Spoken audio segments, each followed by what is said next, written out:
días, hermanos. Feliz sábado. Me da mucho gozo estar aquí, hermanos. Y más gozo cuando veo que ustedes están bien.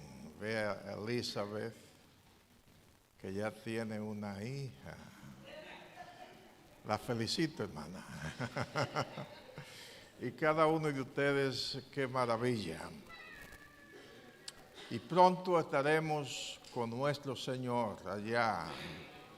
Y habrá una reunión maravillosa donde no habrá separación. Qué lindo. Por eso estamos aquí. Porque estamos caminando, aunque al principio sea una especie de desierto, pero vamos a llegar a la Canaán celestial.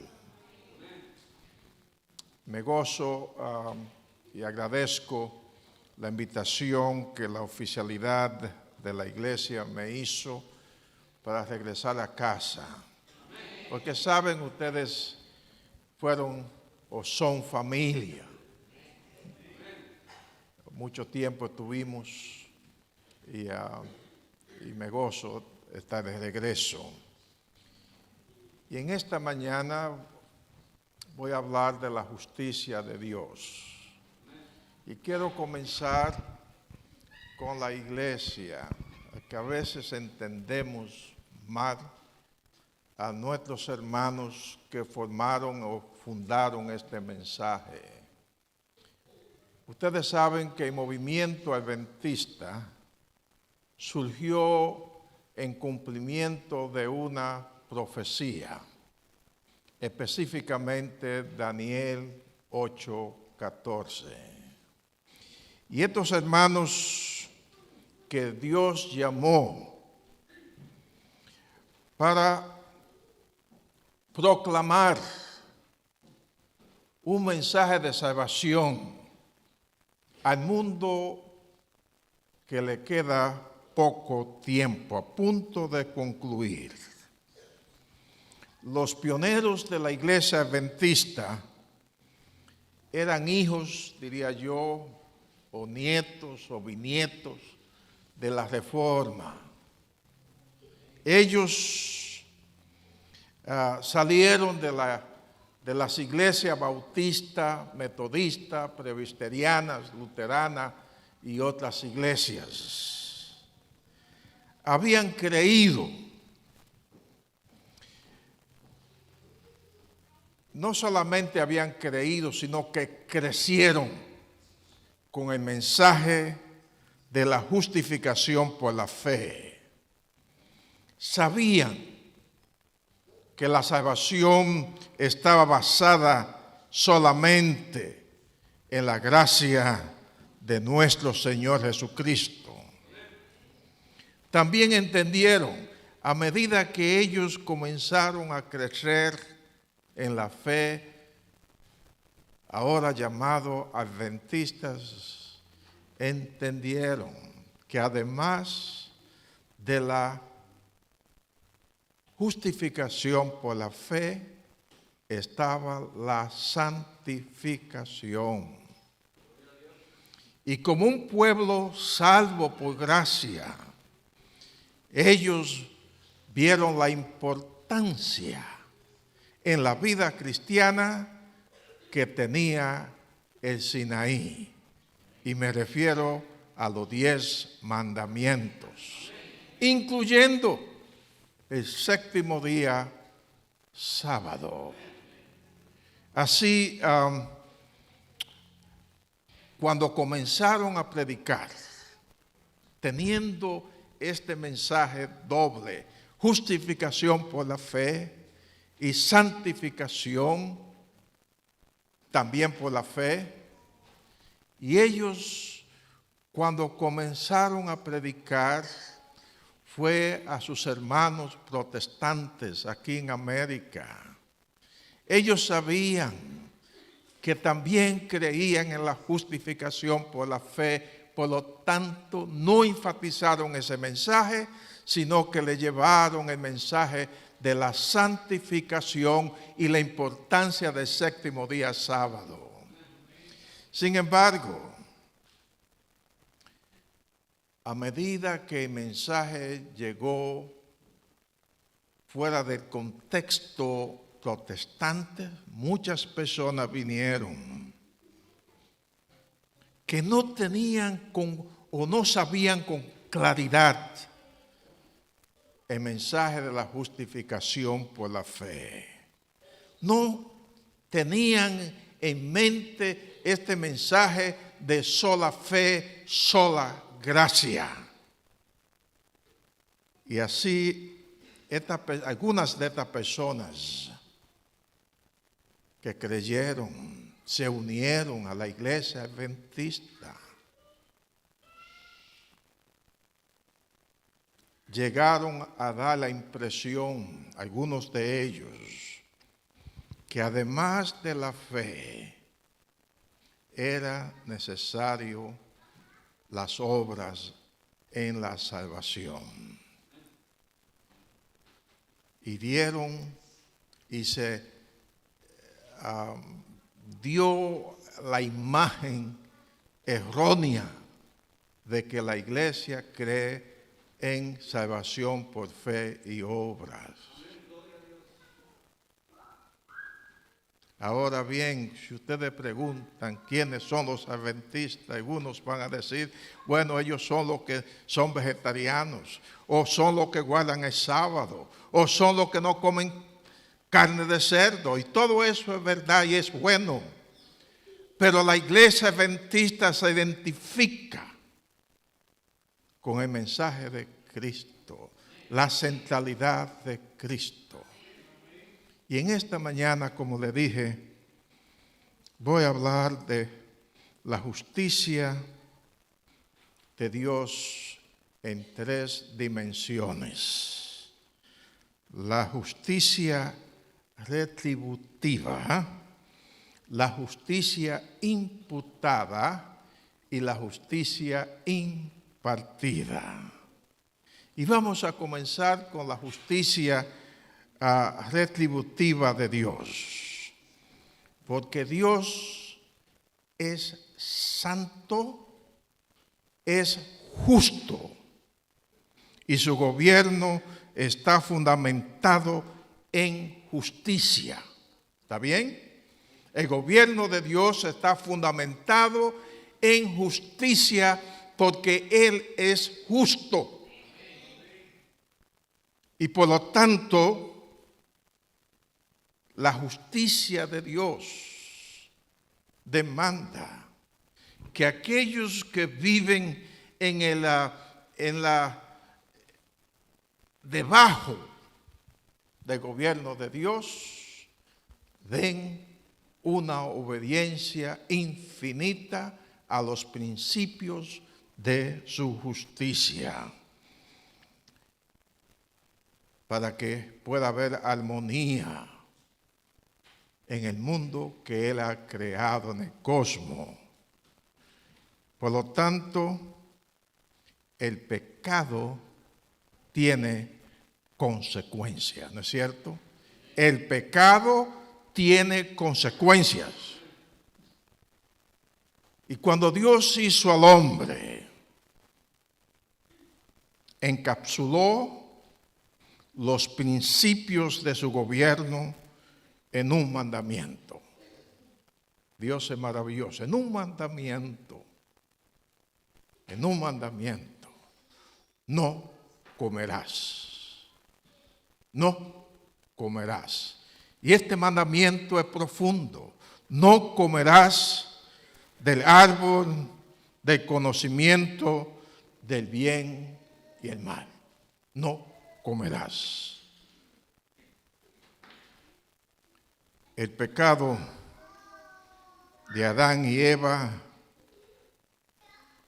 fue un acto voluntario de rebelión contra Dios. En su estado de perfección, Dios les reveló la consecuencia del pecado, muerte. Dios le dijo, La consecuencia del pecado es muerte.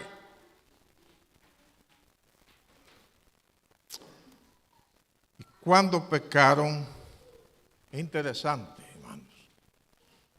Cuando Adán y Eva pecaron y se miraron, ¿cómo se vieron? Desnudos.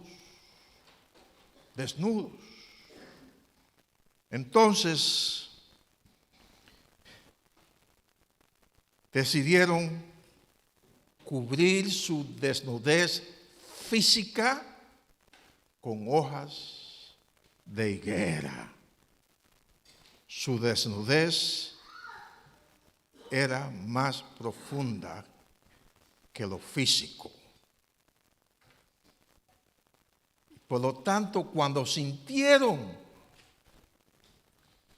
la presencia de Dios en el huerto, y esa presencia de Dios le causó una sensación diferente, y ellos se escondieron. Se escondieron. Y Dios llama: Adán, ¿dónde estás tú? Y él responde: tuve miedo porque estaba desnudo. ¿Sabe? En ese andar mío que he ido a muchos lugares, un día visité a una tienda. Era un lugar especial porque además de diferentes artículos, también había una especie de una mini cafetería. La persona podía tomar alimento y sentarse y comer. Cuando llegué a la tienda, la naturaleza me dijo: tienes que ir al baño. Y así que yo me dirigí al baño tranquilamente. Y cuando iba un poco antes de llegar al baño, vi a dos personas. La que estaba enfrente no la conocía, y la otra estaba de espalda, tampoco le puse atención. Así que seguí brevemente, salí otra vez, ¿sabe? Los hombres vamos y salimos, las mujeres quedan allí, ¿no? Ven al espejo y hacen muchas cosas. Pues nosotros vamos y salimos. Ahora, cuando yo estoy saliendo y veo de nuevo las dos personas, ahora la que estaba de espalda está de frente, inmediatamente me di cuenta que yo conocía a esa persona. Y esa persona me vio y también me conocía. Y sabía que yo le iba a saludar. Pero ¿saben? Su lenguaje corporal me dijo no. Y allí, en esa mesa, sentado a la mesa, se escondió. Sentado, se escondió. Y yo entendí su lenguaje corporal y seguí caminando. Seguí caminando porque se escondió. Tengo mi sospecha, pero no la voy a decir. Adán se escondió por causa de la presencia de Dios. Se escondió. Ahora Adán dijo, estamos desnudos, pero ellos se habían hecho vestidos, ¿no? Estaban cubiertos. ¿Por qué Adán dijo que estaban desnudos? En la presencia de Dios sintieron una desnudez en el alma. Cuando usted se acerca a Dios, su alma queda desnuda. Una desnudez espiritual. Y la desnudez del alma causa vergüenza. Y la vergüenza nos conduce a escondernos. ¿Es cierto? Ahora noten en Génesis 3:15. Génesis 3:15. Y allí dice, y pondré enemistad entre ti y la mujer. Aquí hay un juicio. Aquí Dios le está hablando. Primeramente, ¿a quién le habla? A la serpiente. ¿Quién es la serpiente? Es el diablo. ¿Quién es el diablo? El instigador del pecado. Y Dios le dice, no va a ser fácil. Pondré enemistad, una separación entre ti y la mujer. Y entre tu simiente, la simiente del mundo pagano, el mundo que sigue a Satanás, el mundo secular, y la simiente suya. Ahora, la simiente suya está hablando de un personaje llamado Mesías. Y esta te herirá en la cabeza, ¿y qué más? Y tú la herirás en el talón. Aquí hay un evento de juicio, como dije. La simiente de la mujer, el Mesías o Cristo, voluntariamente se quitaría el calzado, permíteme usar esa palabra, el calzado divino, y pisaría la cabeza de la serpiente más venenosa del mundo con su talón desnudo o su talón humano. En su humanidad, Él enfrentó a la serpiente. Pero Él sería herido en el talón. Ahora noten el lenguaje, cabeza. Y la idea que da en el idioma hebreo es que es como aplastar la cabeza. Y cuando se aplasta la cabeza, ¿qué sucede? Es muerte. Indicando que el pecado no será eterno. Dejará de ser.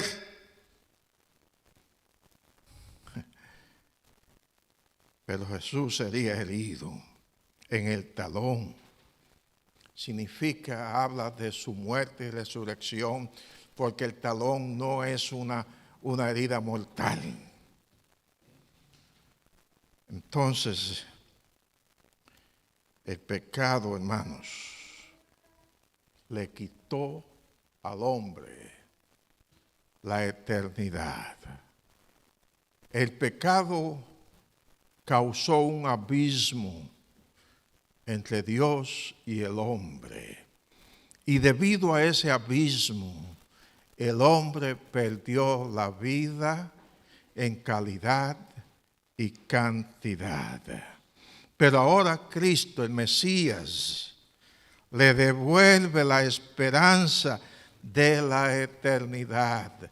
Gloria a Dios, en Cristo tenemos esperanza, en Cristo soñamos en una eternidad, soñamos con vida en calidad y cantidad, porque esta vida es difícil. ¿Quién nos enferma? ¿Quién no experimenta dolor y sufrimiento y la muerte? Y nuestros amigos, nuestros vecinos, nuestros amados se van a la tumba fría, pero Cristo viene a reunir la familia otra vez. Ahora bien, noten que la justicia retributiva de Dios demanda el castigo de la humanidad culpable. Pero el Mesías se ofreció y diciendo, yo voy a pagar las consecuencias de la justicia retributiva. Yo voy a pagar. Yo me hago garante de la humanidad. Y noten la belleza de la justicia imputada. Noten, Génesis 3, 21. Y el Señor Dios hizo para el hombre y su mujer túnicas de pieles y los vistió. ¿Quién los vistió? Dios. Dios vistió al hombre y a la mujer con pieles. ¿De dónde salieron esas pieles? Hubo un sacrificio.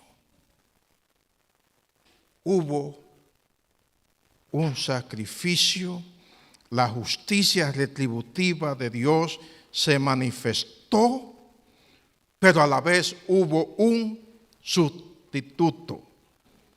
No cayó sobre Adán y Eva. Ellos la merecían, pero Dios proveyó un sustituto. Alguien murió para cubrir la desnudez espiritual de Adán y Eva, lo que comunica una verdad sublime.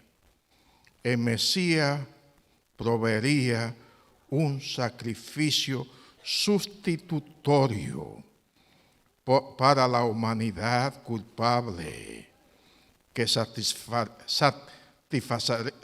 va a proveer, satisfacción infinita de la culpabilidad del pecado. El manto de pieles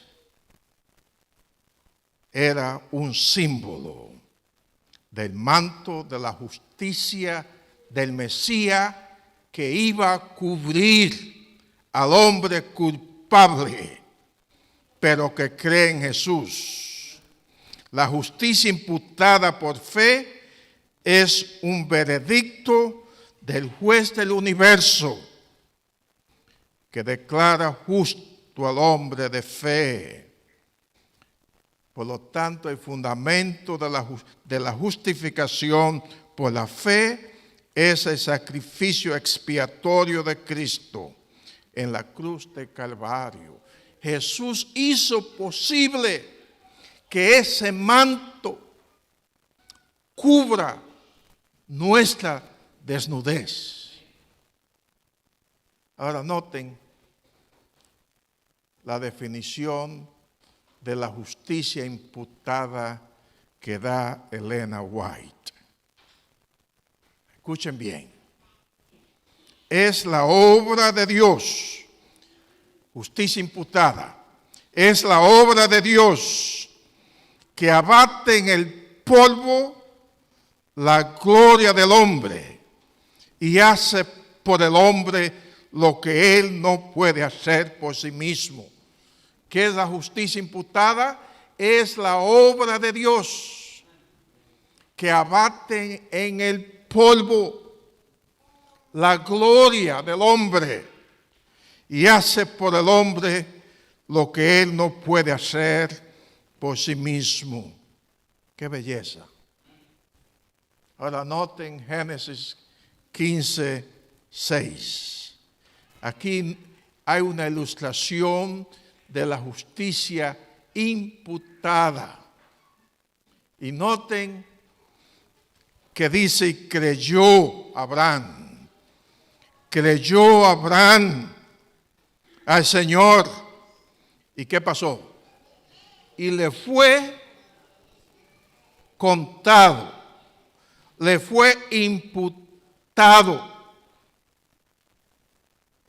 Él fue imputado, le fue contado, ¿por qué? Justicia. O sea, Abraham fue declarado justo porque creyó. No fue hecho justo. Él fue declarado justo porque creyó.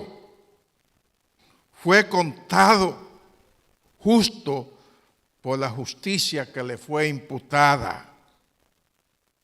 Abraham, por fe, puso su confianza en Dios. Y cuando Abraham creyó, ahora noten lo que sucede. Dios decide hacer un pacto. Yo tengo un libro escrito por un buen amigo y colega, el doctor Tim Davis, que fue director de teología de Atlantic Union College cuando yo estaba allí. Lamentablemente él murió y espera al Señor en la tumba. Y él escribió ese libro y me dio una copia titulado A través de los ojos de los antiguos, en inglés. Y él describe cuando, o la naturaleza del pacto en el Antiguo Testamento. También el doctor Richard Davidson, que fue mi profesor en Michigan, Andrews University, también hace una linda descripción. El hecho de hacer un pacto. Y aquí dicen en Génesis 15, hermanos, allí Dios decide hacer un pacto.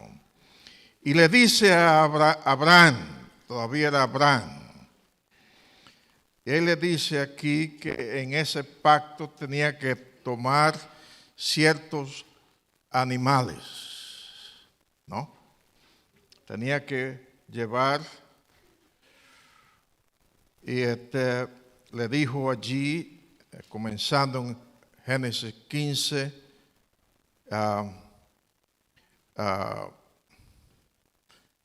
8 o 9, dame una becerra de 3 años, una cabra de 3 años y un carnero de 3 años, una tórtola y un palomino.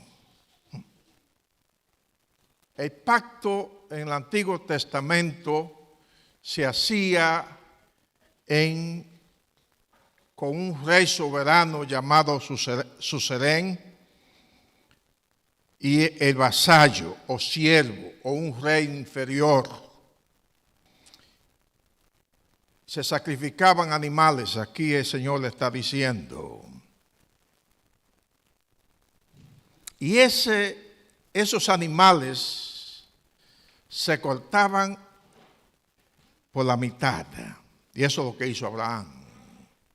Y puso cada animal una mitad de un lado y otra mitad del otro lado. Y así fue por cada uno de los animales. Pero no cortó la tórtola ni el palomino.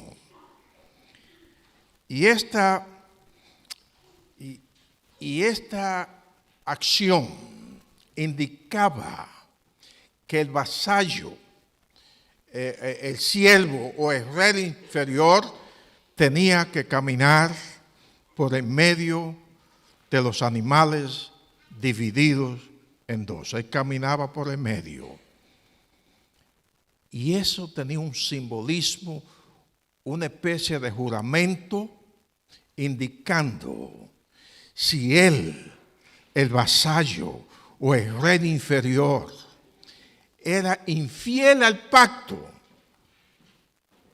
le iba a pasar a él y a su pueblo exactamente lo que pasó con esos animales. Él iba a sufrir la muerte dividido en dos con todo su pueblo. Ahora es curioso que Dios siendo soberano y Abraham el vasallo, noten, Abraham no caminó por el medio de los sacrificios. Él no caminó. Noten lo que dice los versículos, llegamos 17 en adelante, cuando él termina, dice aquí que el sol se puso, hubo una gran oscuridad. Entonces, dice aquí que había una oscuridad profunda. Y cuando se puso el sol y todo estaba oscuro, ¿qué apareció? Un horno humeante y una antorcha de fuego que pasaba por entre los animales, hermanos. ¿Quién estaba allí? Quien pasó fue el mismo Dios, pasó en medio de los animales. ¿Qué significaba eso? Dios sabía que Abraham y su descendencia no iban a ser fieles, iban a fallar. Pero Dios se comprometió. Cuando Dios cruza por el medio, Él se está comprometiendo a sufrir la consecuencia del pecado de la humanidad. Por eso, ustedes notan en Gálatas 3:10, el versículo 13 en particular, dice allí, Cristo nos redimió ¿de qué cosa? De la maldición de la ley, haciéndose maldición. ¿Qué hizo Jesús? Se hizo Él maldición por nosotros. Él pagó. Y Daniel 9:26 dice que después de las 72 semanas se quitaría, se cortaría. Noten, literalmente exactamente lo que Abraham hizo con los sacrificios iba a acontecer con el Mesías. Se cortaría la vida del Mesías, indicando que Jesús murió para que tuviéramos vida. La culpabilidad de la humanidad fue imputada sobre Cristo. Cuando la justicia retributiva divina fue derramada sobre la humanidad, cuando la flecha de muerte vino, porque la humanidad era culpable, Cristo puso su divinidad a un lado y cubrió a la humanidad. Y la muerte cayó sobre él. Pagó la deuda.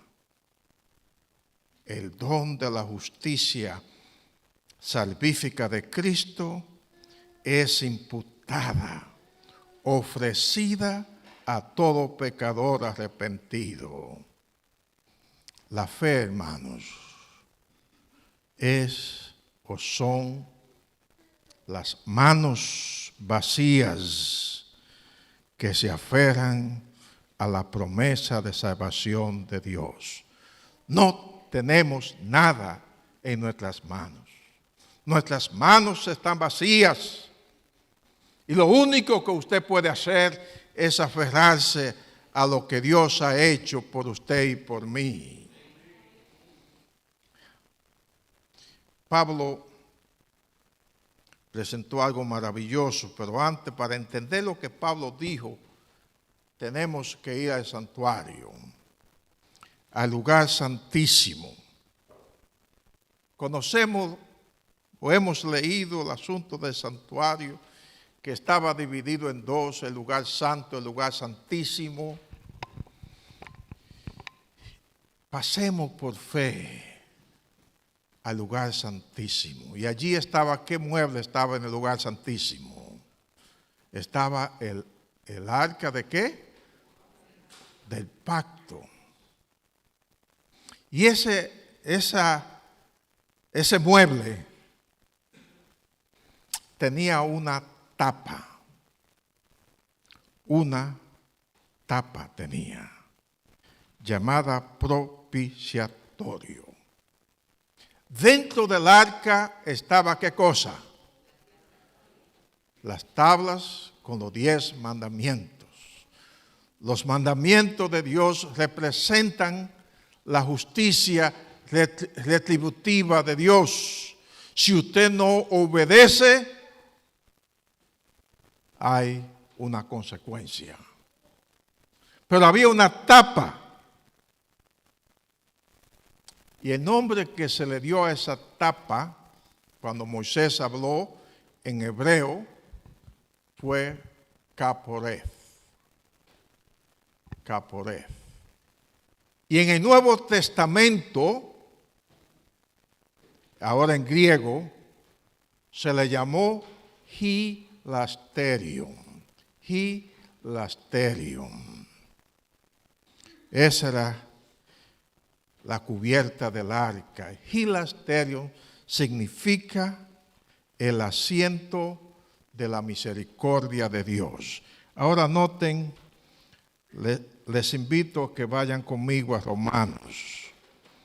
Romanos, el capítulo 3 de Romanos.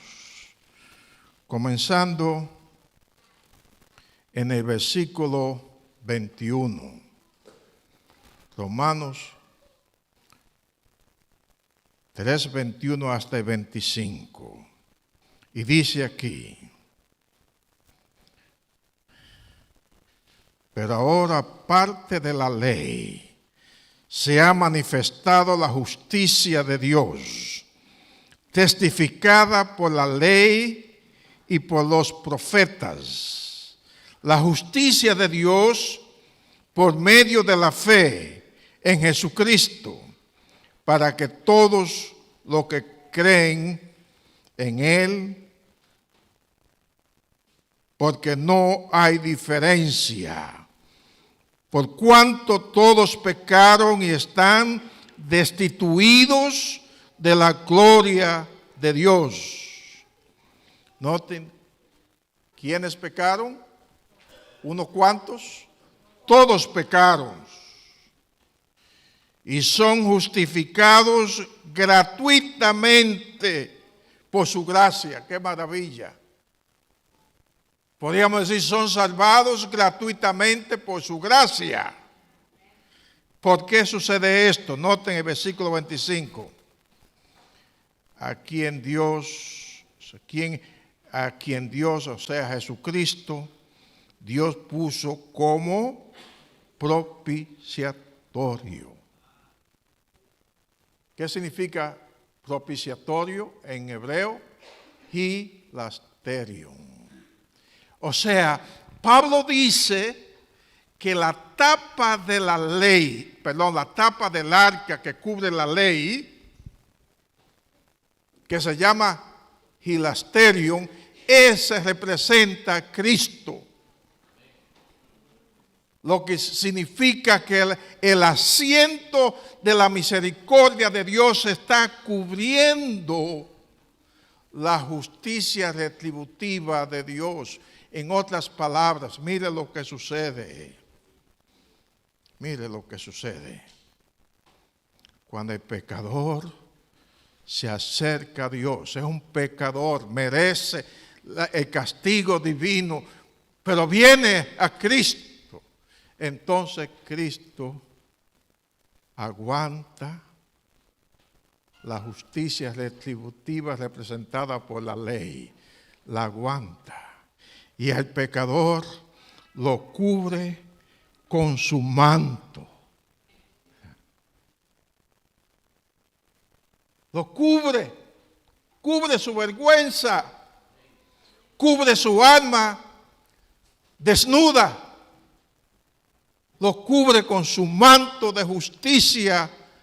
Y cuando lo cubre y la ley lo contempla, entonces la ley dice, ninguna condenación hay para aquellos que están en Cristo Jesús.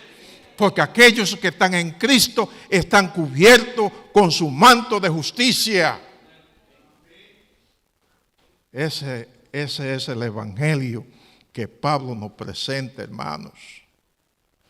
Y entonces se cumple. En ese momento se cumple el Salmo 85:10 que leímos. Noten la maravilla que dice, la misericordia y la verdad se encontraron. Dos amigos que estaban separados y se encontraron.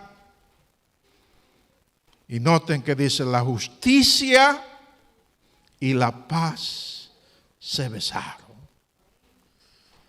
Esto hizo Cristo posible. Separados de Dios, pero ahora nos encontramos. La justificación por la fe es la justicia imputada al pecador que lo declara justo. La justicia imputada le da al pecador derecho al cielo. Pero hay una última justicia o dimensión de la justicia, y es la justicia impartida. La justicia impartida de Cristo es la obra del Espíritu Santo en el pecador que ha llegado a Cristo, en el pecador que ha sido cubierto con el manto de la justicia de Cristo, la justicia imputada. Ahora viene la justicia impartida, y ese pecador arrepentido ahora viene y el Espíritu Santo lo lleva a su taller. Y el Espíritu Santo comienza a dibujar en él la imagen de su Salvador. Esa es la justicia impartida. La justicia impartida le da la habilidad al pecador a vivir en armonía a los principios de la ley de Dios. La justicia impartida hace del pecador una persona idónea para el cielo. El gran escritor ruso llamado Leo Tolstoy, y él describe la vida cristiana de una forma muy curiosa. Él quiso ser un cristiano ejemplar. Trató de vivir en armonía a las bienaventuranzas que Jesús presentó, pero él fracasó. Entonces describió la vida cristiana de esta forma. Y él dijo, el cristiano es como un hombre que abandonó su casa. Puede ser un hombre, puede ser una mujer. Abandonó su casa y llegó a un bar. Y allí se puso a tomar en el bar.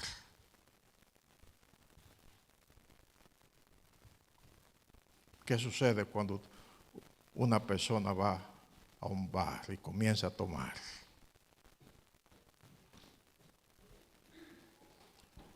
Llega y está borracho. Y allí, estando borracho, se acordó de su casa.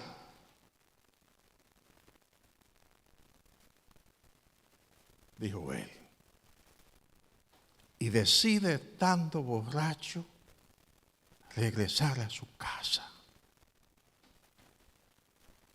Y caminando borracho hacia su casa, se va tambaleando por el camino, pero él va camino a casa. Y a veces en ese caminar hacia casa se cae en el camino y el lodo le ensucia, pero él se levanta y sigue camino a casa. Y esa es la vida de un cristiano. Y por eso necesitamos, hermanos, la justicia impartida para seguir camino a casa. Es posible que hemos caído, nos hemos ensuciado, pero Dios nos llama, levántate, sigue camino a casa, porque yo te ayudo, yo te levanto. La justicia impartida está allí. Se notan, hermanos, el Señor desea que lleguemos a casa. A veces, como el hijo pródigo, nuestros vestidos están sucios, pero vamos camino a casa. Que Dios nos bendiga y sigamos adelante. Ya pronto llegaremos a casa por la misericordia de Dios.